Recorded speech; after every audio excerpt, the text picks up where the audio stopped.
Hello students, in this video we are starting chapter number 5 which is differentiation of vector function। तो इधर हमें क्या करना है, लास्ट चैप्टर की अगर हम बात करें चैप्टर 4 की, तो वहाँ हमें सिंपल फंक्शन दिए हुए होते थे और हमें उसका डिफरेंशिएट करना होता है, फर्स्ट ऑर्डर डेरिवेटिव या सेकंड ऑर्डर डेरिवेटिव। जबकि हमें यहाँ पे क्या करना है, हमें यहाँ पर वेक्टर फंक्शंस दिए हुए होंगे उसके डिफरेंशिएशन करना है। तो अगर हम देखें एक्सरसाइज 5.1, तो अगर हम क्वेश्चन नंबर 1 की बात करें तो यहाँ पे हमें क्या मालूम करना है, find the domain of the following function. हमें डोमेन मालूम करनी है इन फंक्शन की। अब हम डोमेन किस तरह से मालूम करते हैं, तो सबसे पहले तो हमें क्या काम करना होगा कि इसकी डोमेन तो मालूम करनी है हमें।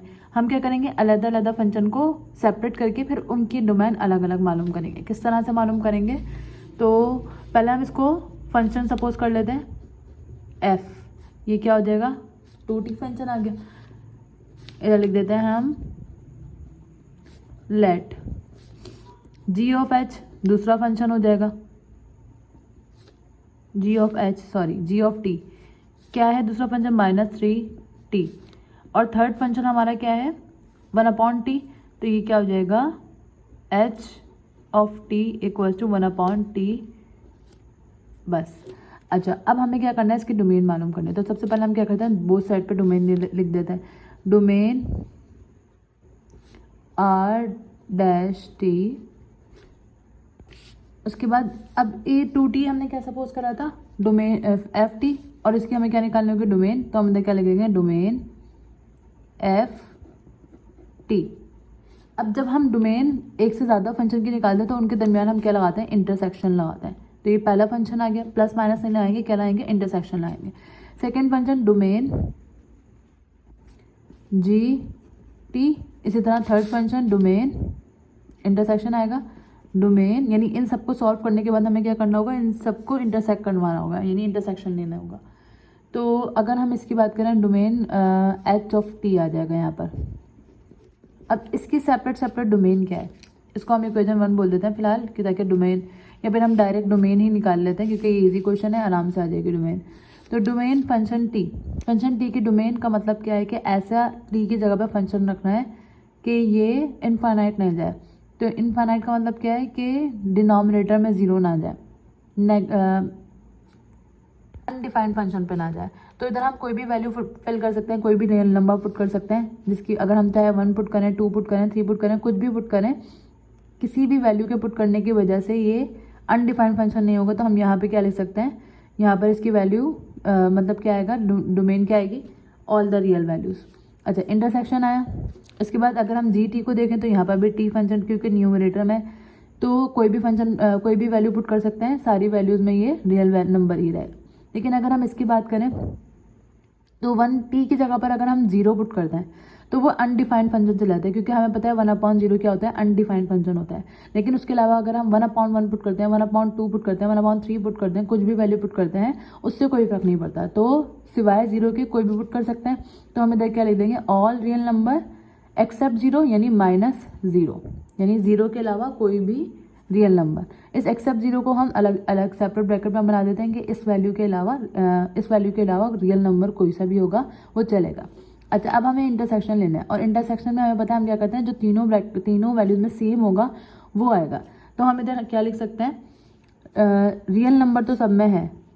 अब रियल नंबर -0, ये सारे रियल नंबर हैं, ये भी सारे रियल नंबर है, इसमें 0 भी काउंट होगा, इसमें भी 0 भी काउंट होगा। लेकिन यहाँ पर क्या है, 0 काउंट नहीं होना चाहिए।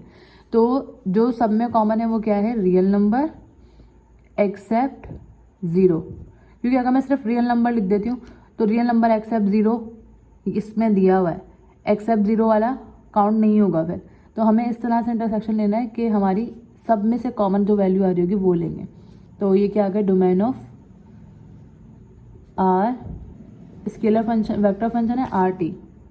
ओके, अब अगर हम सेकंड पार्ट की बात करें तो यहाँ पे क्या दिया हुआ है, RT equals to sin t, cos t और tan t। तो सबसे पहले तो हम इनको सेपरेट फंक्शन सपोज कर लेंगे। तो हम इधर क्या लिखेंगे, let ft equals to sin t, gt equals to cos t and gt equals to tan t।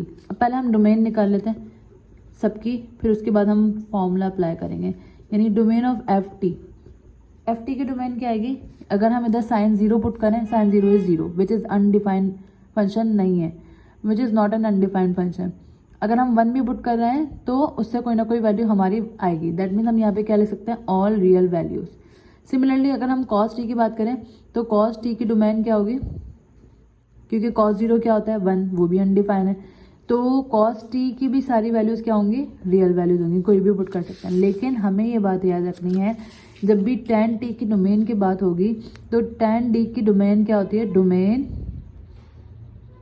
Ji T equals to tan T की डोमेन में हमारे पास वो सारी वैल्यूज आएंगी जो रियल नंबर्स हों, लेकिन ऑड मल्टीपल्स ऑफ 90 डिग्री नहीं आते। हमें क्या याद रखना है कि tan टी की डोमेन में सारे रियल नंबर आते हैं, मगर किनके अलावा, odd multiples of 90। Odd multiples, अब ऑड मल्टीपल्स हम कैसे लिखते हैं, हम ऑड मल्टीपल्स लिखते हैं इस तरह 2n+1। 2n+1 क्यों लिखते हैं, क्योंकि ये ऑड नंबर बनेगा, चाहे हम इस 2 की n की जगह पे कोई भी वैल्यू रख दें। लेट सपोज मैं इधर 0 रखती हूँ, 2/0 is 0 + 1, 1 is an odd number. अगर मैं इधर n की जगह पे 1 रखती हूँ तो 1 2 2, 2 + 1 इज 3, तो 3 इज एन ऑड नंबर। ठीक है, हमने क्या पढ़ा कि tan टी की डोमेन क्या होती है, all real numbers accept, sorry all real number नहीं लिखा हमने, तो इधर क्या आएगा, इधर डोमेन हम नीचे ही लिख लेते हैं ताकि ठीक से लिख सकें। Domain of G T H T equals to all real number except odd multiples. Odd multiples का मतलब क्या है, 2n+1 ऑड मल्टीपल्स ऑफ 90, और 90 किसके बराबर होता है, π/2 के बराबर होता है। ठीक है, अब ये किसकी वैल्यू डोमेन आ गई, h(t) की आ गई। अब हमें बताया कि जब हम r(t) की डोमेन निकालेंगे तो हम इधर क्या लिखेंगे, domain r(t) equals to domain f(t) intersection domain g(t) intersection domain h(t). इन सबको लिख दिया। अब हम इन सबकी वैल्यू निकाल चुके। इसकी क्या थी, रियल, ऑल रियल नंबर्स, इसकी भी क्या थी, ऑल रियल नंबर्स, और इसकी क्या आई है, all real numbers accept 2n+1 π/2। तो इंटरसेक्शन में क्या होता है, सेम वैल्यू। अगर हम रियल वैल्यूज को देखें तो रियल वैल्यूज इधर भी सारी हैं, इधर भी सारी हैं, लेकिन एक्सेप्ट इसके सारी हैं। तो इंटरसेक्शन जब हम लेंगे तो हमारे पास क्या आ जाएगा, all real values except 2n+1 π/2 which is the domain of r(t). अब हमारा थर्ड क्वेश्चन क्या है, थर्ड क्वेश्चन में हमें बोला है r(t) equals to 1 - t i plus √2t j cap plus 1/t² k cap. Okay, अब हमें ये कहा है, तो सबसे पहले तो हम लेट f(t), f का फंक्शन क्या है, 1 - t। इसी तरह g का फंक्शन क्या है, √t, और h का फंक्शन क्या है, 1/t²। ओके, अब इसके बाद हमें क्या करना है, डोमेन निकाल लेते हैं हम इन सब की। अगर हम f(t) की डोमेन की बात करें, डोमेन ऑफ f(t), इधर हम 0 पुट करें, 1 - 0 इज 1, 1 पुट करें, 1 - 1 इज 0, तो अनडिफाइंड फंक्शन किसी पे भी नहीं आ रहा, तो ये क्या आएगी, ऑल रियल वैल्यूज आ जाएगा। ठीक है, इसी तरह अगर हम डोमेन ऑफ g(t) की बात करें, g फंक्शन की बात करें, तो √t हमारे पास सिवाय और सारी वैल्यूज आ जाएंगी, सिवाय इधर नेगेटिव वैल्यू के। क्यों नेगेटिव वैल्यू आके, क्योंकि अगर इधर हम लेट सपोज √-1 रखते हैं, तो ये किस में चली जाएगी, इमेजनरी वैल्यू में चली जाएगी। इमेजनरी वैल्यू हमें नहीं चाहिए, हमें रियल वैल्यूज चाहिए। तो इधर हम क्या लिखेंगे, all real values which are positive. सिर्फ पॉजिटिव होनी चाहिए, भले वो फ्रैक्शन में ही क्यों ना चले जाए, लेकिन क्या होनी चाहिए, पॉजिटिव होनी चाहिए। ठीक है, अब हम डोमेन बात करते हैं किसकी, डोमेन ऑफ h(t). अब इधर हम 0 रखेंगे तो 1/0 क्या हो जाएगा, 1/0 अनडिफाइंड फंक्शन चलाएगा, यानी यहाँ पर सारी वैल्यूज आएंगी सिवाय किसके, 0 के। तो हम यहाँ पे क्या लिख सकते हैं, ऑल रियल वैल्यूज एक्सेप्ट 0। ठीक है, अब हम ले लेते हैं डोमेन ऑफ, फॉर्मूला लिखते हैं पहले, r(t) equals to domain F T intersection domain G T intersection domain H of T. तो सबसे पहले तो डोमेन एफ टी क्या है, डोमेन एफ टी आई है बस ऑल रियल वैल्यूज इंटरसेक्शन, ये क्या है ऑल पॉजिटिव रियल वैल्यूज, और ये क्या है all real values less than यानी सिवाय किसके जीरो के। अब अगर हम इंटरसेक्शन निकालें, अब इधर अगर हम देखें इन दोनों का इंटरसेक्शन निकालें तो इधर सारी रियल वैल्यूज है और इधर सारी पॉजिटिव रियल वैल्यूज है। तो पॉजिटिव रियल वैल्यूज और इनमें से ये क्या आएगी पॉजिटिव रियल वैल्यूज आ जाएंगी हमारे पास। ये कि जो सेम होता है इंटरसेक्शन में हम वो लिखते हैं, इधर नेगेटिव भी है पॉजिटिव भी है और इधर क्या है सिर्फ पॉजिटिव है। अब और इंटरसेक्शन हम किसके साथ लेंगे जीरो के साथ। यहाँ हमें एक और चीज़ का ख्याल रखना, हमने यहाँ पे लिखा था √2 की डोमेन ओनली पॉजिटिव रूट, लेकिन अगर हम रूट जीरो निकालते हैं रूट जीरो ही आएगा, रूट जीरो जीरो के बराबर होता है which is also an a defined function. तो हम इधर क्या लिख देंगे रूट जीरो इसमें यानी जीरो इसमें शामिल होगा। तो इधर हमने क्या लिख दिया यूनियन का मतलब होगा शामिल होगा। एक्सेप्ट के लिए हम माइनस लगाएंगे और रिजेक्ट के लिए हम माइनस लगाएंगे, लेकिन एक्सेप्ट के लिए हम क्या लगाएंगे यूनियन लगाएंगे। ओके क्योंकि यहाँ पॉजिटिव ऑलरेडी आ चुका है, तो हम इधर क्या लगा देंगे यूनियन ज़ीरो।